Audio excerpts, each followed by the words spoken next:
ሰላም የቻናሌ ተከታታዮች፣ ዛሬ ለየት ባለ ቪዲዮ መጥቼላችኋለሁ። የትኛውንም ስፖርተኛ ሲክስ ፓክ ምንድነው ብላችሁ ብትጠይቁት ወይም ደግሞ የሆድ ጡንቻ ብለን የምንጠራውን የአካላችንን ጡንቻ ምንድነው ብላችሁ ብትጠይቁት አብዛኛው ሰው ያውቀዋል።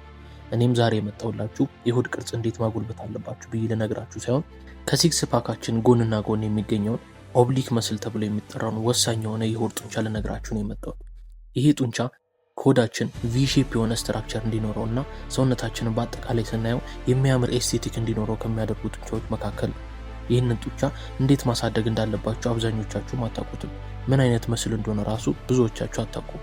ያንን በማሰብ በዛሬ ቪዲዮ ይህንን ጡንቻ ምን አይነት ወርካውቶች ሰርታችሁ ማጎልበትና ማሻሻል እንዴት እንደምትችሉ ዘርዝሬ አንድ በአንድ አቀርብላችኋል። የዚህ ቻናል ቤተሰብና ተከታታይ ለመሆን የሰብስክራይብ እና የደውል ምልክቷን መጫን እንዳትረሱ። ኦብሊክ መስል ብለን የምንጠራው መስል መጀመሪያውኑ ለምን ማሳደግ እንዳለብን ወይም ደግሞ ማጎልበት እንዳለብን መጀመሪያ መረዳት ይኖርብናል። በመጀመሪያ ደረጃ ኦብሊክ ብለን የምንጠራው ጡንቻ ዝም ብሎ የሚገኝ ወይም ደግሞ ተራ የሆነ የሆድ ጡንቻ አይደለም።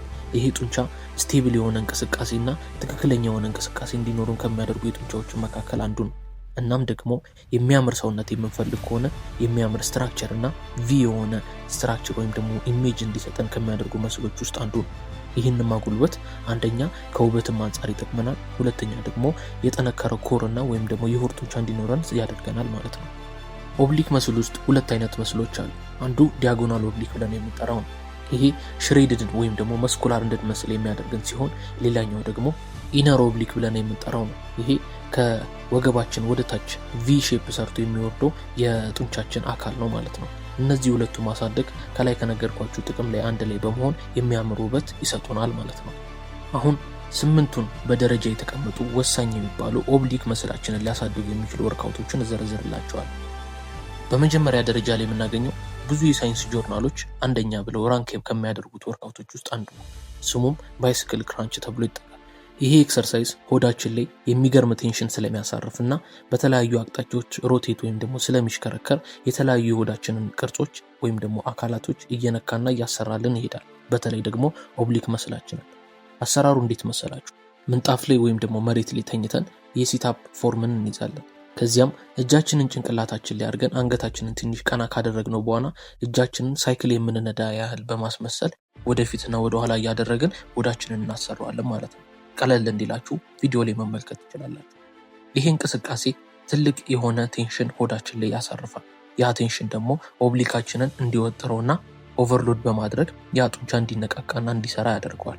በዛ ጊዜ የምንፈልገውን አይነት የኦብሊክ መስል ወይም ደግሞ የሆድ ጡንቻ እንድናመጣ ይረዳናል ማለት ነው። ይህንን ኤክሰርሳይዝ ስንሰራ መፍጠን ወይም ደግሞ ብዙ ድግግሞች መስራት ሳይሆን ያሉን የተመረጡ ድግግሞሾችን በትክክለኛ መንገድ ቀስ እያለና ረጋ ብለን ሆዳችን እያሰራው ከሰራን ትክክለኛውን አሰራር የምናውቀው።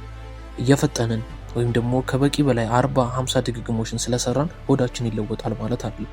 በቂ 20-30 የሆኑ ድግግሞሾችን ከ3 እስከ 4 ሴት ከሰራ ነው ለዚህ ኤክሰርሳይዝ በጣም በቂ ነው።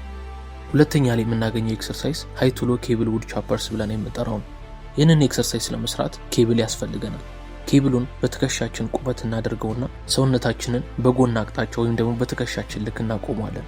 ከዚያም ያንን ኬብል በሁለት እጃችን ይዘን በተቃራኒ ሳይዶች ወይም ደግሞ አንዴ በግራ አንዴ በቀኝ እያደረግን እያቃየርን የምንሰራው ወርካውት ነው። ቪዲዮ ላይ ስትመለከቱት ቀላል ይሆናል። ይህንን ኤክሰርሳይዝ ስንሰራ ብዙ አይነት ሮቴሽን እናካሄዳለን። ሮቴሽን ኖረ ማለት ደግሞ ብዙውን ጊዜ የኦብሊካችንን መስል እያነቃቃ ነው ወይም ደግሞ እያሰራ ነው ማለት ነው። ሁሌም ቢሆን ኦብሊካችሁን ወይም ደግሞ የኦብሊክ መስላችሁን ማሰራት ስታስቡ የምትሰሩት ወርካውት ሮቴሽን እንዳለው ማረጋገጥ ይኖርባችኋል። ይህንን ኤክሰርሳይዝ ስትሰሩ ትኩረት ማድረግ ያለባችሁ እጃችሁን ማዞር ላይ ሳይሆን ይሄ ወገባችሁን ወይም ደግሞ የጎንና ጎን አካባቢ የሚገኙት ጡንቻዎቻችሁን ለማሰራት እያሰባችሁ መሆን አለበት። እጃችሁን ዝም ብላችሁ ብታዞሩት ኦብሊካችሁን አታሰሩት። ኦብሊካችሁ የሚሰራው ሂፓችሁ ወይም ደግሞ ከመቀመጫችሁ ከፍ ብሎ የሚገኘውን ወገባችሁን ስታዞሩት ነው። ያኔ ነው ትክክለኛውን ሮቴሽን የምታገኙት። ይህንን ኤክሰርሳይዝ ለ3 እና ለ4 ሴት በእያንዳንዱ ጎን ከ10 እስከ 15 ድግግሞች ከሰራችሁ ለዚህ ኤክሰርሳይዝ በቂ ነው። ሶስተኛ ላይ የምናገኘው ኤክሰርሳይዝ ሃንኪንግ ኦብሊክ ሬዝ ብለን የምንጠራው ነው። ይሄ ኤክሰርሳይዝ ፑልአፕ የምንጠላጠልበት አንድ ባር እንፈልጋለን። ማለትም ከዚህ በፊት ፑልአፕ የምንሰራበትን የሆነ መንጠልጠያ እንፈልግና ሙሉ ለሙሉ ሰውነታችንን ዘርግተን እንጠለጠላለን። ከዚያም ጉልበታችንን አንስተን ሆዳችንን ለማስነካት እንሞክራለን። ቀጣይ የምናደርገው ምንድነው? ጉልበታችን እዛው አየር ላይ እንደሆነ እንደተንጠለጠለ ወደ ጎንና ወደ ጎን እየዞርን የጎን መስላችንን ወይም ደግሞ ኦብሊካችንን ማሰራት እንጀምራለን ማለት ነው። ቪዲዮ ላይ ስትመለከቱት ይህንን ይመስላል። ሰውየው አሰራሩን በደንብ አድርጋችሁ ተመልከቱት። ይህንን ኤክሰርሳይዝ ስትሰሩ ምንም አይነት ስዊንግ አያስፈልግም። ማለትም መንቀሳቀስ፣ ብዙ አላስፈላጊ የሆነ ሙቭመንቶችን ማድረግ አያስፈልግም። በተቻላችሁ መጠን ቀስ ብላችሁ ኮንትሮል እያደረጋችሁ እግራችሁን ታነሱታላችሁ። ወደ ጎንና ወደ ቀኝ ወደ ግራ ስታዞሩትም ደግሞ በዛው ልክ ቀስ እያላችሁ መሆን አለብን። በኃይል መዞር የለባችሁም። እጃችሁ ላይ ስትረስ ወይም ደግሞ ቴንሽን ማብዛትም የለባችሁ። ዋናው ኦብሊካችሁ ማሰራት ነው። ይህንንም ኤክሰርሳይዝ ከ8 እስከ 15 ድግግሞች ለ3 ሴት መስራት ያስፈልጋል። አራተኛ ላይ የምናገኘው ኤክሰርሳይዝ ዌይትድ ራሽን ትዊስት ተብሎ የሚጠራው ነው። ራሽን ትዊስት ብዙ ጊዜ ለሆዳችን ብለን የምንሰራው ወርክአውት እንደሆነ ይታወቃል። አሁን ሲታፕ የምንሰራ ፖዚሽን ይዘን እንቀመጣለን። ማለትም ወገባችንን 45 ዲግሪ ወደ ኋላ ዘንበል እናደርገዋለን። ሙሉ ለሙሉ አንተኛም፣ ሙሉ ደግሞ ከፍ አንልም። እግራችንን ጉልበታችንን አጥፈን ትንሽ ከፍ እናደርገዋለን። ከዚያም ወደ ቀኝና ወደ ግራ እየተዘዋወርን መስራት ነው።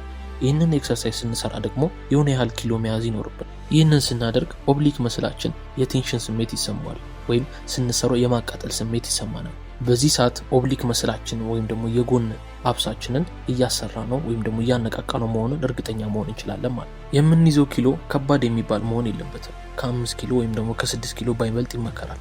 እንደየአቅማችሁ ነው። ከቻላችሁ 10 መያዝ ትችላላችሁ። ይህንን ኤክሰርሳይዝ ከ16 እስከ 24 ድግግሞች ከ3 እስከ 4 ሴት መስራት ደግሞ አስፈላጊ ነው። አምስተኛ ላይ የምናገኘው ኤክሰርሳይዝ ሳይድ ፕላንክ ዊዝ ሂፕ ዲፕስ ብለን የምንጠራው ነው። ይሄ አሰራር እንዴት መሰላችሁ? ፕላንክ ለመስራት እጃችንን እናዘጋጃለን። ከዛም ሙሉ ለሙሉ ሰውነታችን እናዞርና በአንድ እጃችን ወይም ደግሞ በአንድ ክርናችን ተደግፈን በጎን እንቆማለን ማለት ነው። ያንን ካደረግን በኋላ ሂፓችንን ወይም ደግሞ የታችኛውን የወገባችንን ክፍል መሬት እያስነካን የኦብሊክ መስናችንን ለማሰራት እንሞክራለን ማለት ነው። አንድ ወደ ታች አንዴ ደግሞ ከፍ እያለን ዝቅ ከፍ እያለን ሆዳችንን እናሰራዋለን፣ የጎናችንን ማለት ነው። ቪዲዮ ላይ እንደምትመለከቱት ሂፑን ብቻ ነው የሚያንቀሳቀሰው። እጁን ወይም ደግሞ ትከሻውን ላለመጉዳት ቀስ እያለ ነው ወደ መሬት የሚወርደው ማለት ነው። የምንወርድበትም አንግል በጣም አነስተኛ መሆን አለበት። በጣም ለጥጥ ብለን ወደ መሬት የምንወርድ ከሆነ ትከሻችንና እጃችን ላይ ትልቅ ቴንሽን ስለምናሳርፍ ጉዳት ልናመጣ እንችላለን። ስለዚህ ቀስ ብለን ቀጥ ያለ ፎርም ይዘን በጎናችን ወይም ደግሞ በሂፓችን ብቻ ተጠቅመን መሬቱን በተቻለ መጠን ለመንካት ባንነካውም እዛ አካባቢ ለመድረስ እንሞክራለን ማለት ነው። በእያንዳንዱ ሳይድ ደግሞ መስራት ይኖርብናል። ይህንን ኤክሰርሳይዝ በእያንዳንዱ ጎን ከ12 እስከ 20 ድግግሞች ለ3 እስከ 4 ሴት ከሰራን በቂ ነው። ስድስተኛ ላይ የምናገኘው ኤክሰርሳይዝ ፓል ኦፍ ፕሬስ ተብሎ ይጠራል። ይህንን ኤክሰርሳይዝ ለመስራት የኬብል ማሽን ያስፈልገናል። አሰራሩን ቪዲዮ ላይ መመልከት ትችላላችሁ። ዋናው ነገር ኬብሉን በደረታችን ልክ ማድረግ ይኖርብናል። አቋማችን ደግሞ ወደ ጎኑ መቆም ይኖርብናል። ፕረስ ስናደርገው ደግሞ ቀስ እያደረግን ኬብሉን መልቀቅ ይኖርብናል ማለት ነው። ያኔ ነው ኦብሊክ መስላችንን የምናሰራው። በእያንዳንዱ ጎን ከ10 እስከ 15 ድግግሞች ለ3 ሴት ከሰራ ነው ለዚህ ኤክሰርሳይዝ በቂ ነው። ሰባተኛ ላይ የምናገኘው ኤክሰርሳይዝ ዳምፔል ሳይድ ቤንድ ተብሎ የሚጠራው ነው። 2 ዳምፔሎችን እናዘጋጃለን። ያንን ዳምፔል ይዘን ቀጥ ብለን እንቆማለን። ከዚያም በእያንዳንዱ ሳይድ ጉልበታችንን ለመንካት ያህል ወደ ታች ዝቅ እንላለን፣ በእያንዳንዱ ጎን ማለት ነው። አንዴ በቀኝ አንዴ በግራ እያለን ዳምፔሉን ተሸክመን እግራችንን ወይም ደግሞ ጉልበታችንን የምነካ በማስመሰል ወደ ጎን እናዘነብናለን ማለት ነው። በእያንዳንዱ ጎን ምንም አይነት ፎርም ሳናሳስት 12 ወይም ደግሞ 15 ድግግሞች ለ3 ሴት ከሰራን ይሄን ኤክሰርሳይዝ በደንብ እንደሰራን ይቆጠራል። መጨረሻ ላይ የምናገኘው ኤክሰርሳይዝ ደግሞ ክሮስ ቦዲ ማውንቴን ክላይምበር ብለን የምንጠራው ነው። ይሄ ማውንቴን ክላይምበር የሚባለውን ኤክሰርሳይዝ ከክሮስ ቦዲ ጋር በማደባለቅ አንድ ላይ የምንሰራው ኤክሰርሳይዝ ነው። መጀመሪያ ፑሽ አፕ ለመስራት ያህል እጃችንን እናዘጋጀዋለን። ከዚያም የግራ ጉልበታችንን አንስተን የቀኝ ክርናችንን ለማስነካት እንሞክራለን። የቀኝ ጉልበታችንን አንስተን ደግሞ የግራ ክርናችንን ለማስነካት እንሞክራለን፣ ክሮስ እያደረገን ማለት ነው። ይህንን ስንሰራ በፍጥነት ብንሰራው አሪፍ ነው። ፎርማችንን ሳናበላሽ በፍጥነት ስንሰራ አንደኛ እንደ ካርዲዮ ያገለግለናል፣ ሁለተኛ ደግሞ ኦብሊካችን ላይ የማቃጠል ስሜት ይሰማናል። ይህንን ኤክሰርሳይዝ በቁጥር ሳይሆን በደቂቃ ወይም ደግሞ በሰከንዳቶች ነው መስራት የሚኖርብን። ይህንን ኤክሰርሳይዝ ለ3 ራውንድ ከ30 እስከ 45 ሰከንድ ከቻልን ደግሞ እስከ 1 ደቂቃ እየቆየን ከሰራ ነው ኦብሊካችንን ለመጨረሻ ኤክሰርሳይዝ ሰርተን አጠናቀቅም ማለት ነው። አሁን የነገርኳችሁ 8 ኤክሰርሳይዞች ከየትም የመጡ አይደል። ሳይንስ ትክክለኛነታቸውን ወሳኝነታቸውና ኢፌክቲቭ መሆናቸውን አረጋግጦ ጆርናል ላይ ያወጣቸው ጠቃሚ ወርክአውቶች ናቸው። እናንተም እነዚህ ወርክአውቶች በትክክለኛው ፎርምና በትክክለኛው መንገድ ከሰራችሁት ኦብሊካችሁ የማይለወጥበት ምንም ምክንያት የለም። እስካሁን አብራችሁኝ ስለነበራችሁ ከልብ አመሰግናለሁ። ቀጣይ የምሰራላችሁ ቪዲዮ ካለ በኮሜንት ስራ አሳውቁ። የዚህ ቻናል ቤተሰብ ለመሆን ደግሞ የሰብስክራይብ እና የደውል ምልክቷን መጫን እንዳትረሱ።